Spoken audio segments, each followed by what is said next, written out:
Do you have somebody in your life that just doesn't seem to receive what you want to give them? They're not open to the advice or what you're trying to give.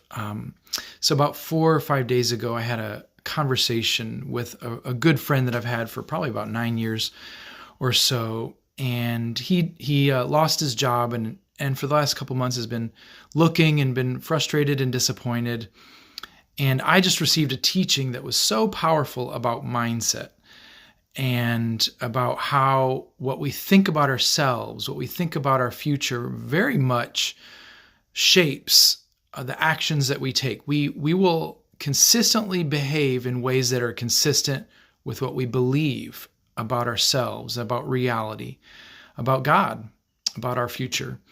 So I had this 1 hour conversation with him, and I just shared passionately, powerfully, I thought, some illustrations of lives that were completely turned around with working on their mindset about themselves, about their future.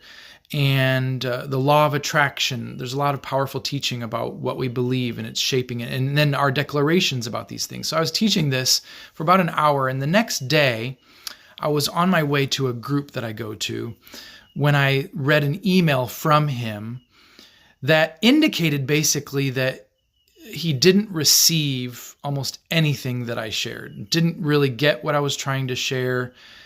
And so I called him back, honestly, a little irritated, to say, hey, I don't know if you understood what I was sharing, and then tried to kind of reiterate what I was sharing.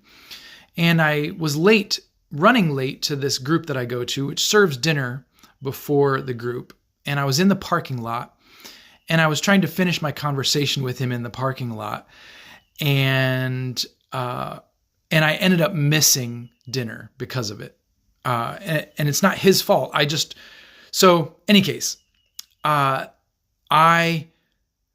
was processing that the next day, and I felt God say, you were trying to force feed your friend, and that's why you missed your dinner. And in that, I also tuned into a group I'm a part of, listening to recordings that I'd missed, and the teaching that day that I was catching up on was about using words with restraint. When should you speak and when should you not speak? We need to be discerning and listening to know, is the other person open, hungry, wanting my advice? And if they are not, we should hold restraint and wait.